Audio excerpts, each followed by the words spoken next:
Donald Trump's administration is in complete crisis right now, and when that is the case, Donald Trump usually turns to his favorite activity, taking those tiny little thumbs of his to Truth Social to freak out, to rage post, to attack anyone who is upsetting him, and to try to cover his own ass, which is exactly what we just saw as Donald Trump tries to change the narrative and distract us amid the Epstein file scandal. And he did it with an insane post on Truth Social that is just ultimately backfiring as MAGA turns on him. We're going to get into it all, but before we do, if I could quickly ask you to leave a like on this video, and if you haven't already and you enjoy our channel, to hit that subscribe button because it goes a long way in supporting our work. Now, before we can get into what Donald Trump posted on Truth Social about this Epstein catastrophe, I want to start with why he's posting it, and it's because MAGA is furious. MAGA diehards turn on Trump over Jeffrey Epstein flop. Tears my heart out. Donald Trump's MAGA supporters have turned on him after the Department of Justice announced in a Monday memo that there would be no more juicy revelations about Jeffrey Epstein. That includes no previously mentioned client list, no additional people charged, and no evidence to support Epstein was murdered in prison. Alex Jones, the conservative podcaster who was found civilly liable for disseminating lies that the Sandy Hook shooting was a hoax staged by crisis actors, was reduced to tears when he heard the news. "I'm gonna throw up," Jones said in a video he posted to Twitter on Tuesday. He went on to claim that the CIA, Israeli intelligence, and British intelligence were running Epstein, and it was an official U.S. government operation. The nearly 10-minute video that devolved into a rant against the evil globalist system that the Trump administration is supposedly fighting against still, Alex Jones didn't hide his disappointment in Trump. For them, the administration to do something like this tears my heart out. He wasn't the only supporter of the president to react with anger to the news. Mike Cernovich, a popular podcaster with 1.4 million X-followers, addressed the president directly. "No one is believing the Epstein cover-up, Donald Trump," he wrote. "This will be part of your legacy." Ex-allies also voiced their opinions on the Epstein non-bombshell, with Elon Musk posting a clown meme mocking the administration's back and forth on Epstein. He also posted a scoreboard set to 0 with the caption, "The official Jeffrey Epstein counter." The memo on Monday came after a months-long cat and mouse game between Attorney General Pam Bondi, FBI Director Kash Patel, and the legions of MAGA content creators who expected the administration to answer their Epstein-related prayers. So really the long and the short of it is that MAGA fell for it again. But of course they did. Donald Trump is a liar and everyone in his administration is completely incompetent. We have known this for a long time. They were looking to Pam Bondi as their savior. They thought Kash Patel was going to deliver the goods. Kash Patel can't even do his normal day job. Just listen to this report right here. There's widespread concern within the FBI that Kash Patel is just simply not taking the FBI director job as seriously as he should be. I spoke to more than 15 current and former FBI and Justice Department officials for this story, and among the things that I learned was that Patel's 8:30 a.m. intelligence briefing was reduced from 5 days a week to 2 days a week because he had trouble showing up on time. And when he does attend, I was told, his briefers are finding it hard to hold his attention. Meanwhile, he's been traveling around the country on FBI jets, including to Las Vegas, where he has a home, and to Nashville, where his country singer girlfriend lives. And he's also been spotted at pro hockey games and ultimate fighting fights, hobnobbing with celebrities. What do you make of that he's just been a little less visible than I think a lot of people, Trump observers, expected he would be? Yeah, well, reportedly he's been visible at nightclubs far more than he has been on the 7th floor of the Hoover building.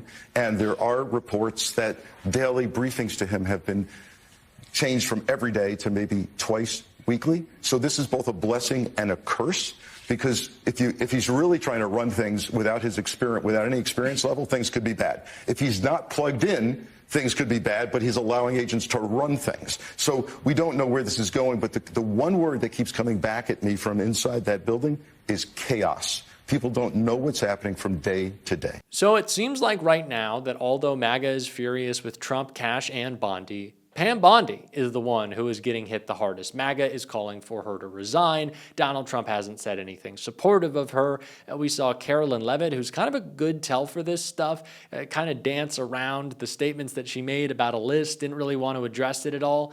But Donald Trump has made his first official on-the-record statement about this story breaking in his Truth Social post, and it is exactly what we expected, just gobbledygook. The FBI, under the discretion of Director Kash Patel and Deputy Director Dan Bongino, is back to the basics, locking up criminals and cleaning up America's streets. We have the greatest law enforcement professionals in the world, but politics and corrupt leadership often prevented them from doing their job. That is no longer the case, and now they have been unleashed to do their jobs, and they are doing just that. Keep it up. Make America safe again. So Donald Trump has got some timely praise for Kash Patel. He's reinforcing his authority, trying to get MAGA behind him.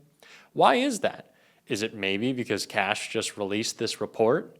Could that be the reason? Donald Trump wants to bolster Kash Patel's standing in MAGA. He wants to prop him up by saying, you're doing such a great job there, buddy. Way to go, sport. Way to release that report. Way to cover my ass. Again, we don't know these things. We don't like to get too conspiratorial on this show. But it just feels a little strange. It feels like the Epstein report is kind of out of nowhere. Does it not? There was no lead up to this. There was no teasing of it. They didn't try to kind of fluff the situation. They didn't try to lay any groundwork before. It was just out, right? It was just breaking. Got the report last night. We reported on it first. And then that's it. It feels like a distraction. I don't like to always say that things are distractions because a lot of the time it's just the incompetence of the Trump administration. I'd rather call out their stupidity than say that they're playing 4D chess. But this time it really does seem like they thought they could just kind of either distract us from already existing crises with Donald Trump's disgraceful budget and the tragedy in Texas, or they thought because those things were happening, maybe, just maybe, they could squeak this one by and MAGA wouldn't get so upset.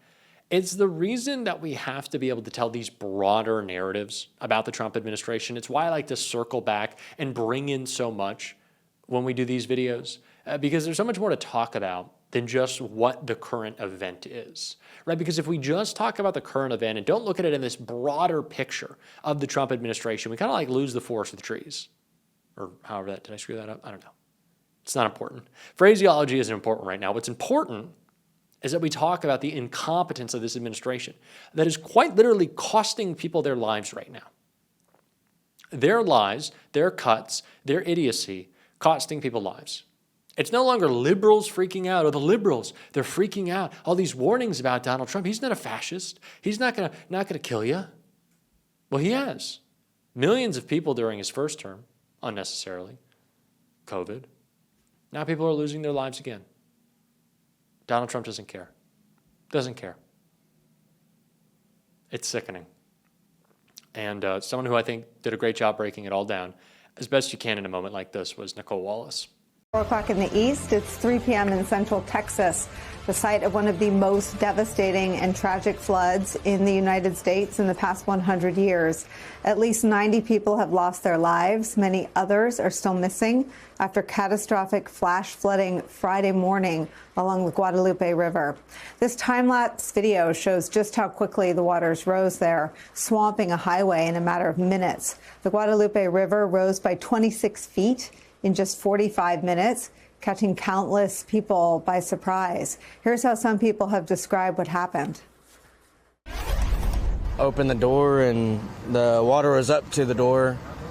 Ran to my room, grabbed some boots, and came back, and water was coming in the door. I just felt the whole house pick up, and been on a lot of boats, and it felt like I was in a boat. So I said, we need to get out of the house. So I grabbed my wife, and we literally jumped in the water, and it swept us down to about 200 feet down that way. And there's a crepe myrtle tree that we grabbed hold of, and we waited for rescue. I literally pulled out my waterproof phone and started calling people going, hey, get Swiftwater Rescue to come get us, because we are in extremis. We are in bad shape. As I'm sure you've heard, many of the victims are from Camp Mystic. That's an all-girls Christian summer camp. In a statement, the camp says that 27 girls have been killed in the flood. 10 are still missing. The camp's director died trying to save his campers from the flood. His grandson wrote in a statement this, quote, if he wasn't going to die of natural causes, this was the only other way, saving the girls that he so loved and cared for. His impact will never leave the lives he touched. Now, the entire region is in the midst of an all-hands-on-deck rescue effort with locals from all walks of life pitching in. You know, I've got 2 babies at home, it's the least I could do. You know, they're home safe, and there's people out there that they're missing their children or their family members. So I feel like it's the least I could do to help. Being able to find the remains and perhaps let their families know some clarity on what exactly happened for sure.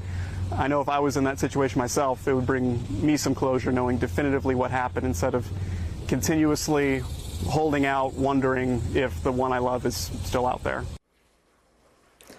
Today, much of the area remains under a flood watch again, with 2 to 4 inches of rain possible, up to 10 inches in some places, as locals and first responders face harrowing conditions. Questions are also swirling, though, about the initial response. Texas officials initially blamed the National Weather Service for failing to predict the amount of rainfall. On that, NBC News reports this, quote, independent meteorologists and a former NWS official said warnings issued in the run-up to the flooding were about as timely and accurate as could be expected with the weather data available in real time. However, the New York Times reports this, quote, crucial positions at the local offices of the National Weather Service were unfilled as severe rainfall inundated parts of central Texas on Friday morning, prompting some experts to question whether staffing shortages made it harder for the forecasting agency to coordinate with local emergency managers as floodwaters rose. Compounding the issue, what looked like a shrug from Donald Trump when he was confronted with questions about the possibility that the federal government fell short in warning Texas residents and that his administration's gutting of federal agencies might hamper efforts to respond to emergencies like this one. Watch that. President, are you still planning to phase out FEMA? Well, FEMA is something we can talk about later. But right now they're busy working, so we'll leave it at that. Go ahead. Are you investigating whether some of the cuts to the federal government left key vacancies at the National Weather Service or in the emergency coordination? No, they did not. They did. I'll tell you, if you look at that water situation that all is, and that was really the Biden setup. That was not our setup, but I wouldn't blame Biden for it either. I would just say this is a 100-year catastrophe. And it's just so horrible to watch. Donald Trump is completely apathetic towards leadership in a time when he needs to be doing it most. This administration just doesn't care. And that's kind of the point. The cruelty is the point. Their lack of empathy is the point. Donald Trump thinks that makes him strong. It makes him weak. It makes him weak how little of a leader he is. He's not a leader. And we got to call that out every single day on the show. We're going to be. And if you want to support that, as always, you can hit that subscribe button, leave a like on this video, and if you stuck around to the end, drop a blue heart in the comments. And until next time, I'll see you soon.